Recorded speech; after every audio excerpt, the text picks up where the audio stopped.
Welcome back to One Piece Anime Re-Review, episode number 71. This one's discussing episodes 825 to 828. 825 is just an episode where the whole thing is focused on one plot thread. Luffy's reunion with Sanji. Though they do explain how he got where he was at the end of the last episode after fighting that one of Big Mom's sons. He just, after basically being due to sheer exhaustion, he just crawls his way over to the corpse of King Blum, and of course Sanji, after seeing him, he gives him the food. Of course, Luffy eats it, and of course he explains that Luffy already knows, and Luffy proceeds to punch Sanji, which I believe this is the first time he's ever punched Sanji. Not the first time Sanji's been punched. Usually he gets smacked around by Nami. He's only punched one other time aside from this one time, like this, was when he got punched by the owner of the Baratier. Asked about his true feelings, and they basically bear the hatchet with this episode. Next episode, they basically detail what they want to do. Of course, they reveal, I want to save Sanji's family, and of course, Jamie comes with an interesting idea. Form an alliance with the Fire Tank Pirates. And of course, he goes into the lead. Dorsey does ask him, "Are you familiar with Capone Benj?" And he's like, "Yeah, he's the one who took away Sanji." Probably got his order too. Yeah, pretty much we go into Gang Benj's backstory, which I did see this backstory 5 years ago, and this is exactly what I remember. The guy is basically a vicious gangster where he just takes people's territory. The one thing in the backstory that's not explained, where the heck got his Deadfruit power? Yeah, that's one thing even baffles me 5 years later. Where the heck he get the damn power from? His Castle Fruit. Or, here's one, how he met how he met Clifton, his wife. That might be an interesting meeting if I write right up. Yep. And of course, after going to the backstory, how vicious he is, and they show all like the West stuff. Like it basically looks like the way they show like the first time we went to the show, it seemed like an old West town. And over the course of time, and the way he killed people, it seemed like basically the base's backstory on the Godfather, mostly anyways. And of course, Luffy convinced, let's go for an alliance with the Fire Tank Pirates. And of course, they race over there. And by the time they finally get there, it's less than just a few hours prior to the wedding itself. So they get there, and before they meet with Gang, they have to bathe. Now, in the case of Sanji, probably not much, but of course, Luffy, who's also got a cracked tooth, he of course switched out the clothes he basically was given when he first arrived on Tatsu Island. Well, Whole Cake Island, mind you. Yeah, he bathes, and then he and Brook just drink a carton of milk, and all the crack, like basically Luffy's tooth is fixed, and Brook's face is fixed completely fine. How the heck is this possible? How the heck is like this? Normally, milk doesn't work that way. Milk is good to drink, mind you. But the thing is, in case you're curious though, does the manga bother to explain how the heck is this possible? Nope. It just said milk shrink his bones. That's simple, the gist of it. So after get all clean, then of course Luke puts on like a suit with a special ascot tie. He puts on a black hat over, of course, with a straw hat. Now puts on a sexy dress. And of course, basically, we also have a really good scene where Sanji reunites with Nami, where basically, so he decided to come back. You know, face me every day. Probably because basically she hates him what he did. Though they kind of forget about it later.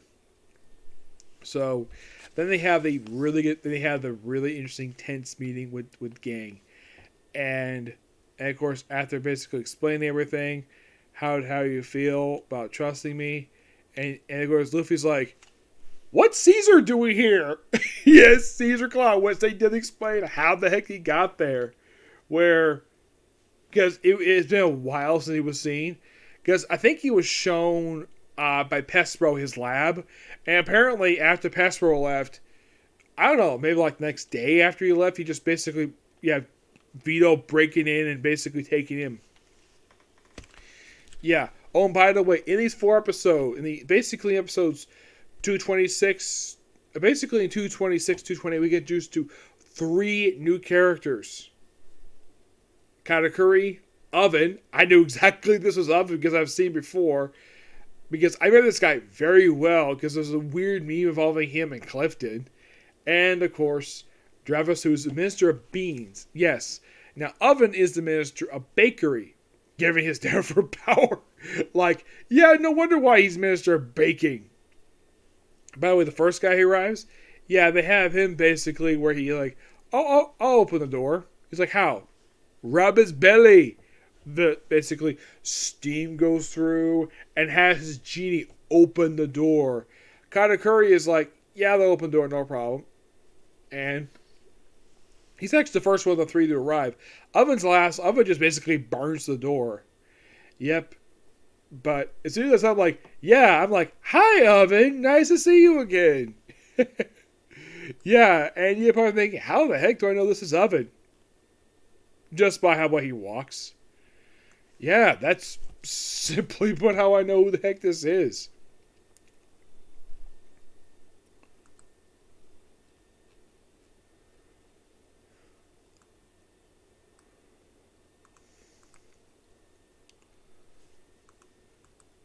Drafku is his name. Mm-hmm. Yes. Now, Katakuri, who is basically a secondary villain for this arc and a great guy in the anime. He's voiced by Jonas Scott. And they're probably thinking, well, okay, what else this guy voiced? I was voicing Katakuri himself. Well, he's the voice of Farmer Girl from JoJo's Adventure Golden Wind. He's the voice of Phoenix Man from the most recent season of One Punch Man. He's been acting now for 4 years, and apparently, like, he didn't do much. Like, probably, like, the first thing he was involved with was basically Death Battle. Yeah. Aside from being in JoJo's Adventures One Punch Man, the only series I've seen him in just Attack on Titan, Fire Force, and this series. Basically, like, 5 series. Yeah, I'm not all that familiar with him at all. Nope, but he's here for a brief scene. Oven is voiced by Jason Marcana. Yep. That's who voiced him in the anime. You're probably thinking, who the heck is this guy? You might ask, have you seen anything else? Well, seems like mostly known for doing Transformers stuff. Aside from this series, he was in Konosuba for a couple minor characters.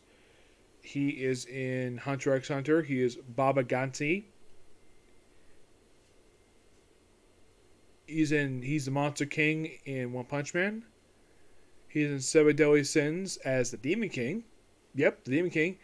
And he's Beelzebub in Welcome to Emmerkant, also with Yashi vs. Half Demon. Now, Drafku, the guy with the belly, with the genius belly, is by Frank Torito. Now, here's the thing about these three guys. Now, Katakuri is 48. Oven is also 48. And Daku is 48. They're basically all brothers. Yeah, they're basically triplet brothers. And I think Katakuri is the oldest. Mm-hmm. Oven, I believe, is the younger one. And Daku is the middle one. But here's the weird thing. Drafku show up first, then Katakuri, then, of course, Oven.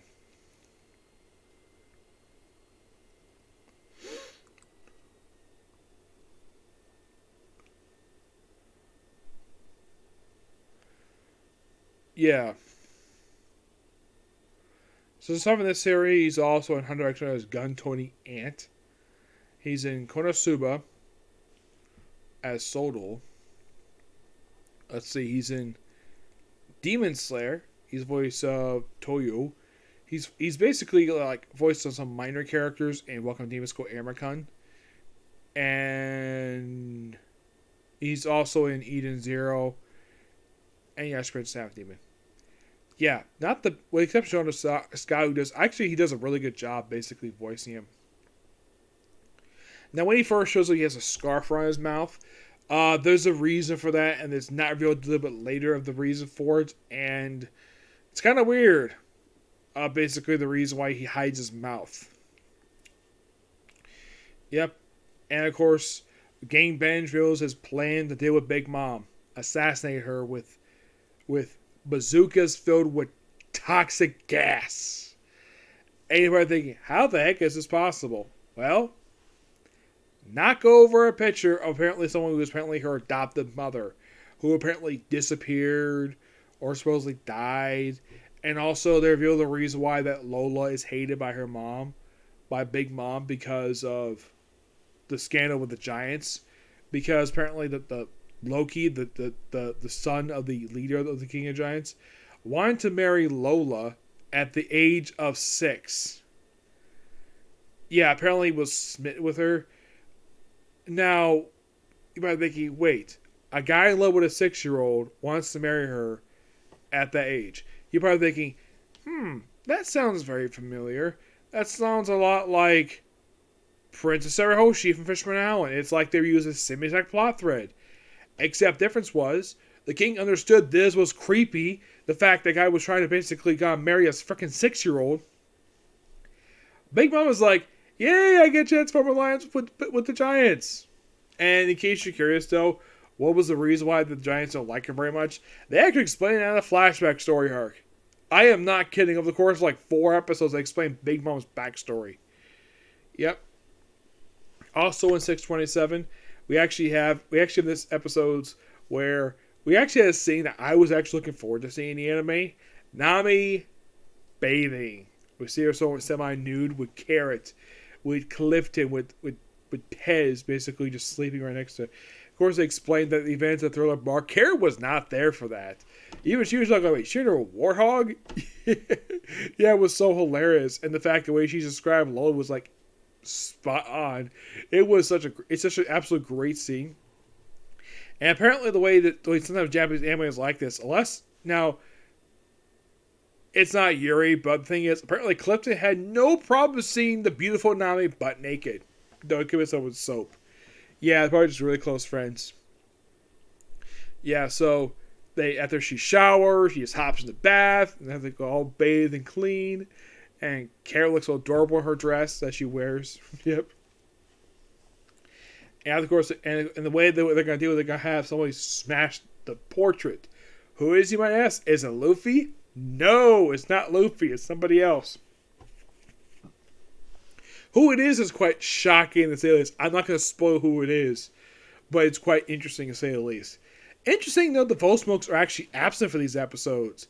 You're thinking, were they cut from the anime? No, they're actually not in the chapters. No joke, they're not there. And fun fact, when I came up with the manga 5 years ago, the very chapter where you actually had the meeting of Gang Capone, Caesar Clown there, and Luffy, that's why I had just caught up with the manga. I had just got the manga at that point in time. Yeah, I just caught up at that point. Mm-hmm. Yeah, and that was in like episode, like the meeting itself, which of course was like one chapter, which was split in the course of 2 episodes. Yeah, that was like I think it was like 858 was the most recent chapter I just got to. Mm-hmm.